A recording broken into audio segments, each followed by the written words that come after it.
What's going on, everybody? Your boy Riddle's here, back again. Thank you so much for tuning into the channel for this video this evening. It is always greatly appreciated. It's been a minute, I know, I'm sorry. Things been going on lately. Also, my birthday was just recently on the 15th. Thank you to everybody who wished me a happy birthday. That is greatly appreciated. Excuse me. 37 years old. Feels pretty damn good so far. So, we'll see how 37 continues to treat me. So, also, with that said, speaking of February 15th, this video is going to be my thoughts and a review, finally, on the new Insane Clown Posse album, Fearless Fred Fury. Now, this is going to be one of two videos. Excuse me, I'm sorry. This is going to be a review on the Fearless Fred Fury album, and I'm going to do another one possibly tomorrow or Saturday for Flip the Rack. So, stay tuned for that one. But yeah, this is for Fearless Fred Fury, the new Joker card in the second deck. Which of course was released February 15th, 2019 via Psychopathic Records, of course.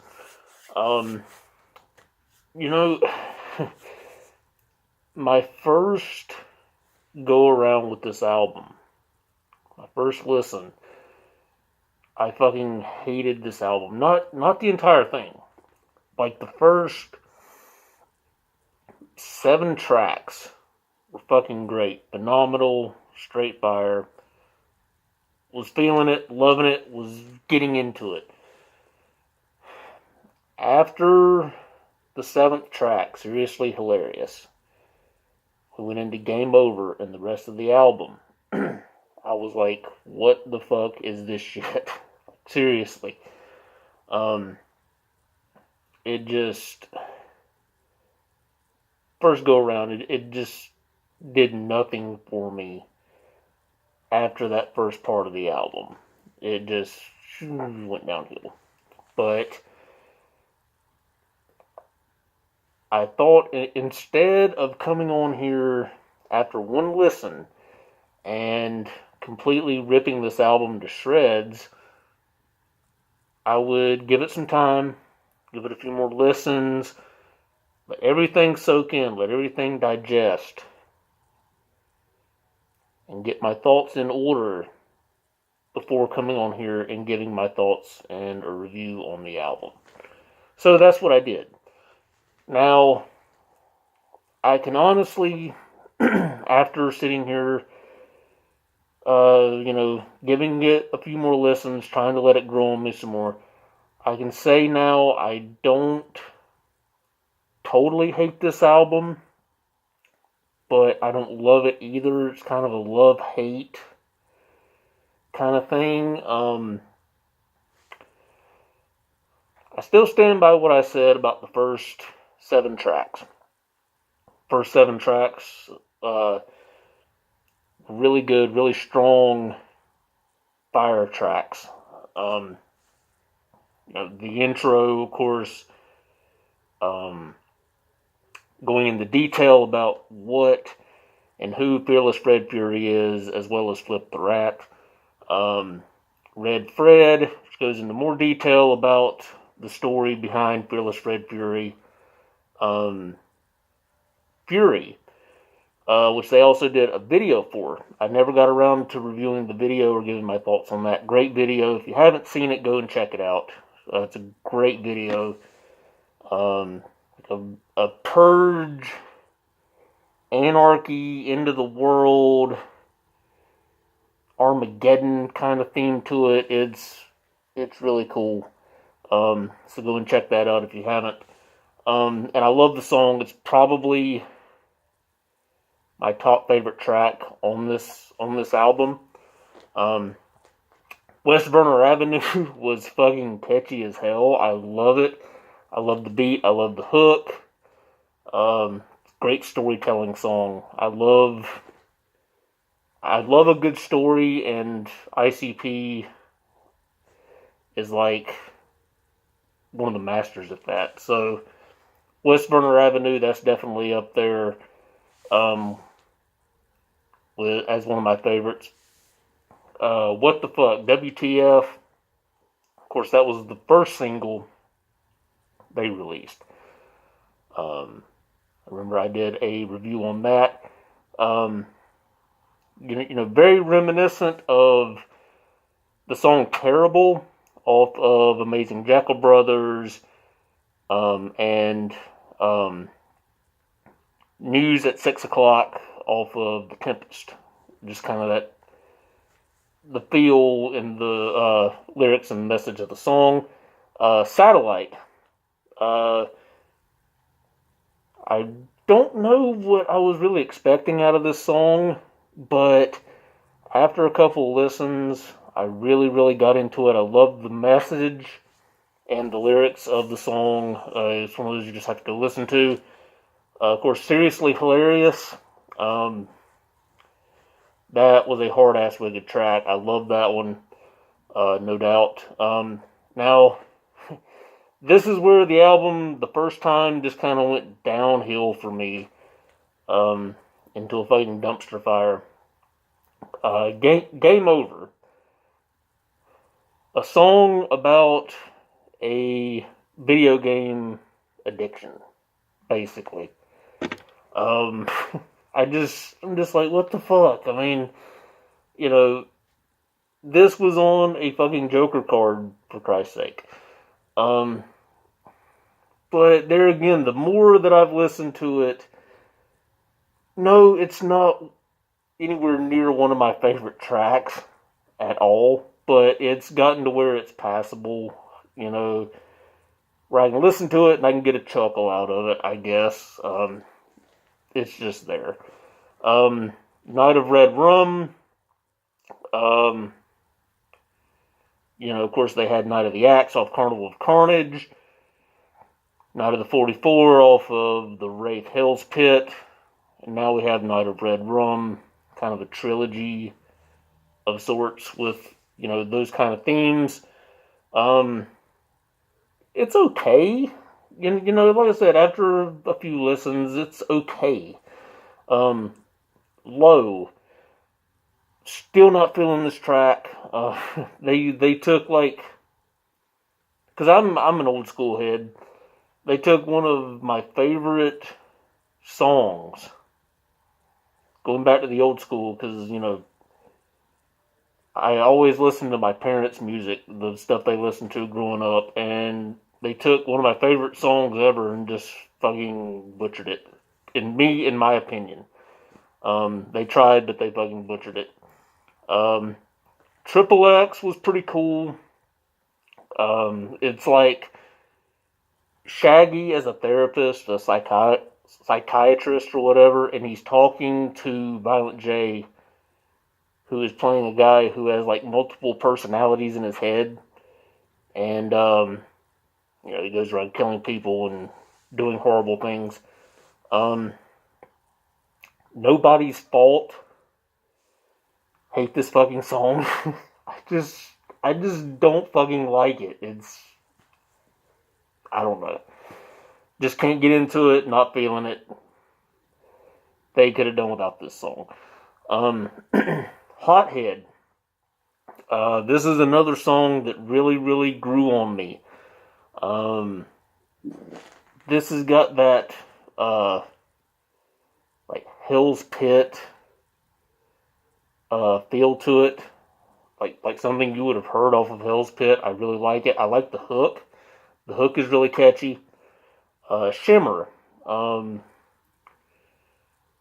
one that kind of saved the end of this album for me was this song. Very, very reminiscent of Amy's in the Attic off of Carawheel from back in the day, which was a great EP.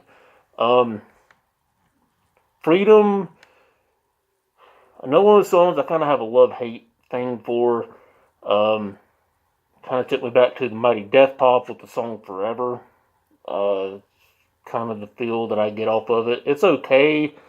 I think this song would have been better, like ending the album, but I'll get to that in just a moment. Beware, it's kind of a prelude to the last track on the album. Talking about it's like one of the most biographic songs of ICP's career.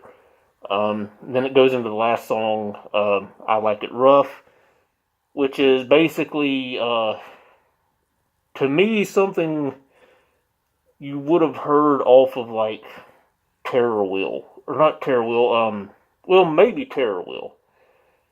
But more along the lines of like Tunnel of Love from back in the day, right before Great Milenko. But yeah, that's, excuse me, like a bondage, BDSM, rough sex, fucked up kinky things,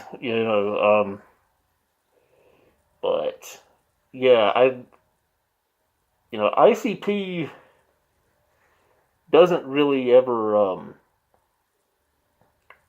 end their albums with a song like that. So, in a way, it was kind of fresh and new to end an album with a song like that. But still, I think they maybe could have ended it with Freedom or even Satellite. Would have been great. But, yeah, that's me, my personal opinion. But at the end of the day, is this really something that I'm going to sit and listen to over and over and over again and just, bump it, continuously every single day? No. Is it something that I'll bump every now and again, just to maybe see if it'll grow on me more? Yes. This, it fell short for me, but it didn't fall short for me. There's things that I like, things that I didn't like. And personally, for me, I liked Flip the Rat a little bit more, and I'll get into that when I do the Flip the Rat review coming up in a couple of days. So, it's all a matter of taste, it's all a matter of opinion. It is worth a listen. It is worth getting. And of course, with the news that once this deck is over, ICP is going to be releasing a third deck. And the third deck, instead of ending at 6, they're going to stop it with 5. That's where the 665 comes in. Also, if you add the number 665 together, you get 17. So, the number 17 is synonymous with juggalos. So, just a little fun fact in there if you didn't know that or didn't figure it out. So, yeah, I'm interested in seeing what they do going forward. But, I just look back at this Joker card. I'm just like, we went from the Marvelous Missing Link, Lost and Found, and the outtakes, which was probably my favorite Joker card out of the new deck, the second deck so far, to this. And it was just, I understand music changes, it evolves, it's always different from day to day, week to week, month to month, year to year, but I don't know, there's just something about this album that just fell short to me. And, you know, there's things about it that are unforgettable and things about it that are forgettable. And it's just all a matter of taste. So, that's me, my opinion. It's kind of grown on me. I don't hate it, but I don't love it. I like it. You know, it's there. It's kind of getting into my mind. It's kind of soaking into my system. And maybe I'll come on here later on and say this is one of the best fucking albums they've ever done. But right now, it's not really in my top 10. And that may change, it may not. But we shall see. So, that is it for now, everybody. Stay tuned for my Flip the Rat review coming up in a day or two, and more content to this channel as well. So, thank you for watching. Peace out. I'm Riddles, and I will see you later.